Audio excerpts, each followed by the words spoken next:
Soyez le bienvenu, chers téléspectateurs, dans ce journal. Commençons par les titres. Inspection ce week-end de travaux de réhabilitation de l'axe Petite Barrière à Goma par le gouverneur du Nord Kivu, Bahati Musanga Erasto. Nous suivrons le gouverneur Bahati Musanga Erasto dans ce journal. Le maire de Goma et son adjoint ont supervisé ce week-end le travaux communautaires faits par les artistes, influenceurs et les autorités urbaines. Plus de détails, c'est dans ce journal. Exposées aux intempéries, les femmes vendeuses de braise du marché de Kituku sollicitent l'implication des autorités provinciales en place pour la construction de hangars. Nous suivrons la présidente de vendeuse de braise du marché de Kituku dans ce journal. Et je venais tantôt de le dire, chers téléspectateurs, le gouverneur du Nord Kivu, Bahati Musanga Erasto, a inspecté ce week-end les travaux de réhabilitation de l'axe Petite Barrière à Goma. Objectif, accélérer les dits travaux et annoncer la réouverture de cette route stratégique vers le centre-ville de Birere. Suivant le gouverneur Bahati Musanga Erasto. Barabara tunataka ifunga, watu wataanza pita hapa na magari kuanzia kesho wataanza pita hapa. Kwani pale ni rahisi kupita huku, gari kubwa haziwezi pata njia hapa. Gari kubwa kupita hapa zinakosa njia, lakini zote zitakuwa zinapita kwa rahisi. La muhimu sana wewe peke ona, kwa dunia ndio frontiere ya pili kwa dunia. Ya kwanza ni Mexique, ya pili ni Petite Barriere kupita watu wengi. Hapa kunapita plus de 100,000 personnes par jour. Napita watu wengi sana. Ni ya muhimu sana kwa raia yetu. Unaona, raia wa Goma, raia wa Gisenyi ndio wote wenye wanakuya kamata chakula Gisenyi, wenye wanakuya kamata chakula Goma, wote wanapita Petite Barriere. Inasaidia raia yetu sana. Na hizi kazi zitachukua muda gani? Hizi kazi zinataka isha. Baada ya juma moja zitakuwa zimeisha. Watu wategemee kwamba baada ya juma moja wataanza kutumia hapa. Wategemee kabisa. Et je l'ai encore dit dans les sommaires. En ville de Goma, les artistes, influenceurs et les autorités urbaines se sont mobilisés ce week-end pour les travaux communautaires d'envergure marqués par une forte participation citoyenne. À la tête, le maire Désiré Ngabo Kisuba et son adjoint Juvenal Chimimana. Plus de détails, c'est dans ce reportage de la cellule de communication de la mairie rendu par Aimé Kikandi.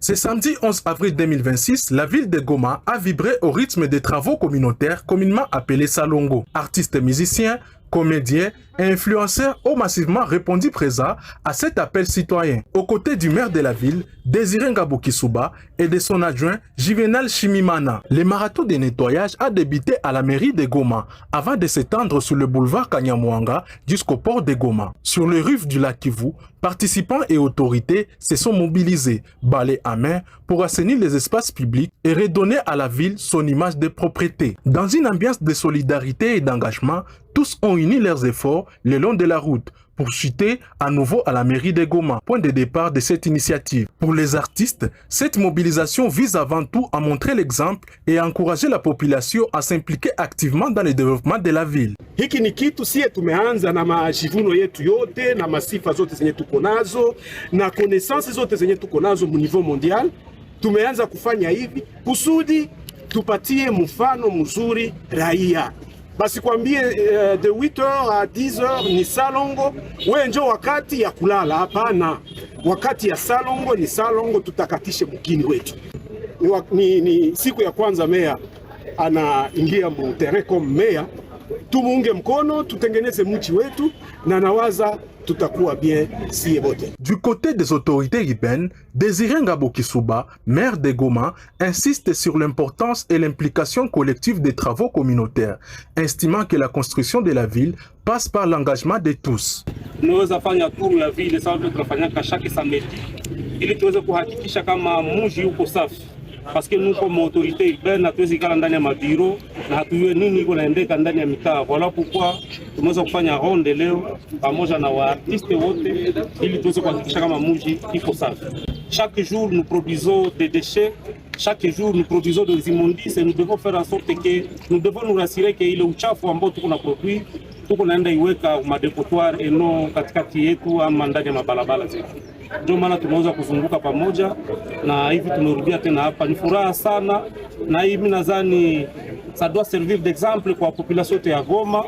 Wakati yenye viongozi wako na vala godio wanakamata na vifagio, wakati wa star nao wanaacha ustare, wanaacha uzembe, wanatoka kwenye vitanda, wanavala magodio, wanakamata vifagio, wanaenda fagia. Inapasha servir d'exemple kwa wakazi wote wa Goma na watu wengine wote ambao wako ndani ya nchi ya Kongo, wakuja iga hii mfano. Parce que mwingine hawezi jengewa na mtu mmoja, mwingine apasha jengewa na watu wote. Comme on l'a toujours souhaité, nous voulons que la ville de Goma soit la ville la plus propre d'Afrique. Et ces paris, nous allons les gagner avec l'accompagnement de tout le monde. Une initiative saluée par la participation qui appelle à pérenniser cette dynamique pour faire de Goma une ville propre et exemplaire. Et après les travaux communautaires de ce week-end, la bourgmestre de la commune de Goma, Hélène Moukadissi, a réuni les motards au parking Massissi pour clarifier la question de la taxe. Les détails dans ce reportage de la cellule de communication de la commune de Goma, rendu par Esther Walaka.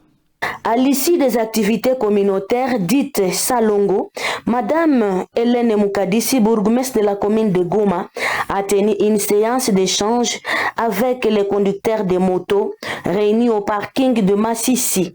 Cette rencontre avait pour objectif d'apporter les éclaircissements sur la taxe sociale, comme elle l'avait précédemment promis aux concernés. Madame Hélène Moukadissi, bourgmestre de la commune de Goma, s'explique. Kama una parking unalipa 1000 francs. Inayo ni yenu na nete, ni nete, vile. Ni parking ya nete ni wapartenere betu. Mena walipana franka zao mwa hii kazi. Kawaitia kama mtakuwa nalipa ile, kama una parking 1000 francs par jour kameme. Uka parking ni kusema uleta kliya ou bien unabeba kliya hawezi kosako 1000 francs. Vile, mais CSMT ni 1000 francs par semaine. Mie niliuliza mkubwa wenu akanihakikisha kama mko na contrat entre CSMT na nete ya ile sociale. Mnaendaka ikamata après si jouer combien d'état. Maintenant ba motare wapashe lipa tena 2 fois. Jumu na walipishaka 1000 francs par jour ya sociale. Minasema bongo. Bon, atujue wenye wanalipishaka, mais aussi wanaweza kuwa bamwizi wa kuprofite mwa ile faiblesse ya bamotari. Bamotari simuko na nisikia? Ndio. Mena ukaenda ilipa, usike tena nistakia sema niiba 1000 francs.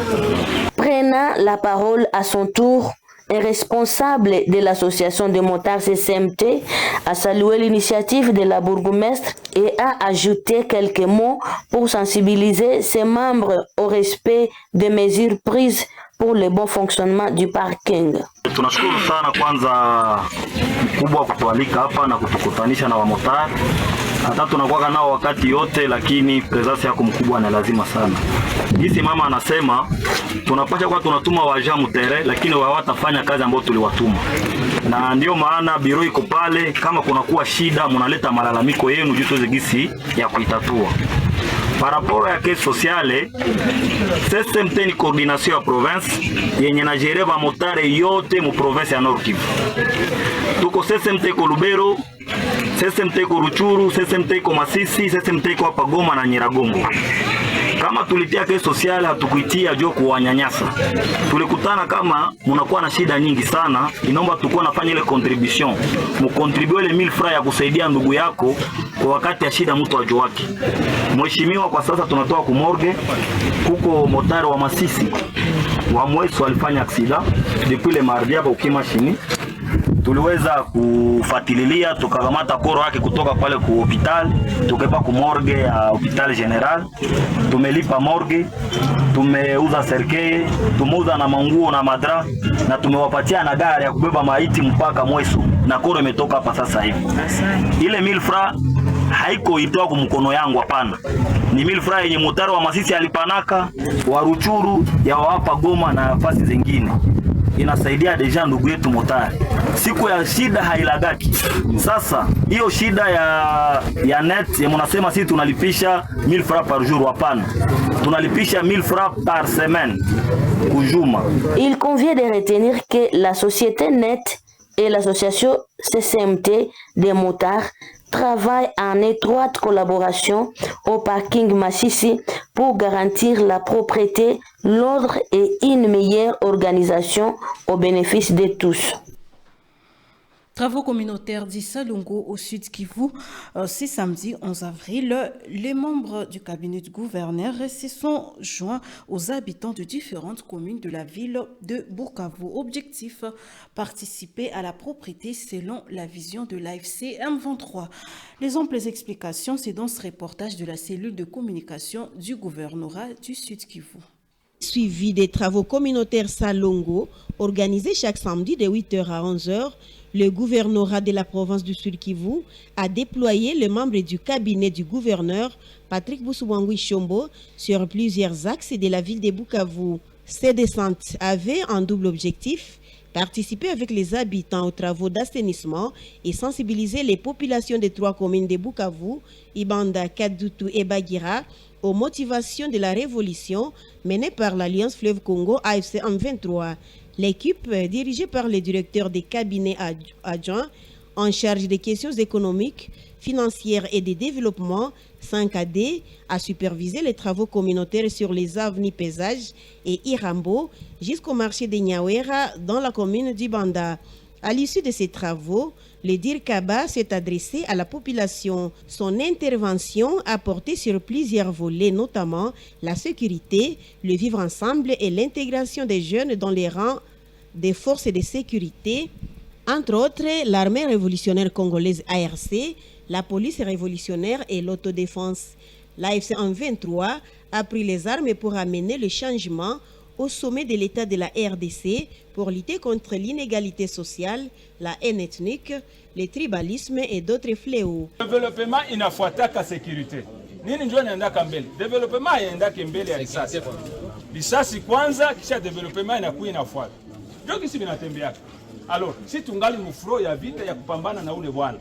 Les mêmes messages ont été transmis sur toute l'étendue de la ville par le chef d'équipe, notamment Ladis Muganzawa Kandwa, Dirkaba, en charge des questions administratives, politiques et juridiques, sur les axes mairie, Fer Rouge, place de l'Indépendance, Rodouviera, Albert Tieta, coordonnateur provincial des finances, sur l'axe Moumba Fever, jusqu'à la frontière aux Izi 1, les conseillers en charge de l'intérieur, Godefroy Mohimva, sur les axes avenue du gouverneur Nyawera, Irambo, quartier latin, et Dr Freddy Ndongozi, conseiller en charge de la santé, sur l'axe place lycée Wima Yesu Yesu.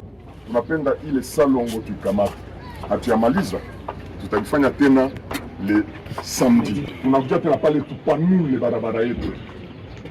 Mliona kisi politiciens, je répète bien, les politiciens qui sont à Kinshasa, qui sont les nôtres, nani bandugu yetu, banotable ya kwetu, kisi walikuwa natudanganya pale.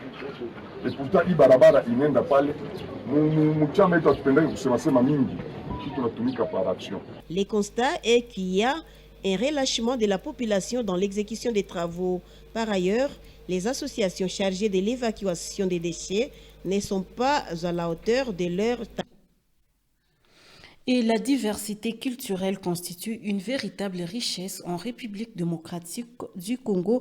C'est en substance le propos du conseiller principal du gouverneur de province en charge des confessions religieuses, Adrien Siasemba, lors de son message au nom de l'autorité provinciale au culte ce dimanche 12 avril 2026. Aux fidèles de l'église Assemblée chrétienne Maranatha. Suivons ce reportage de Lisa Lukeka.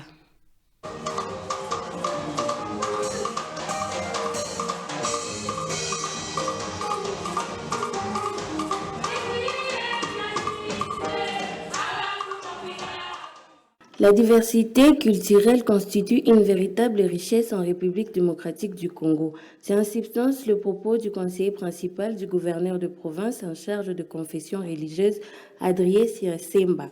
Lors de son message au nom de l'autorité provincial au culte ce dimanche 12 avril 2026 aux fidèles de l'Église Assemblée chrétienne Maranatha. C'était en présence du président provincial de la plateforme des confessions religieuses, l'évêque principal Joël Amourani, qui a recommandé de prier pour les autorités politico-administratives au profit de la paix et du développement. Ainsi, le représentant de l'autorité provinciale a recommandé à ses fidèles chrétiens à cultiver le vivre ensemble.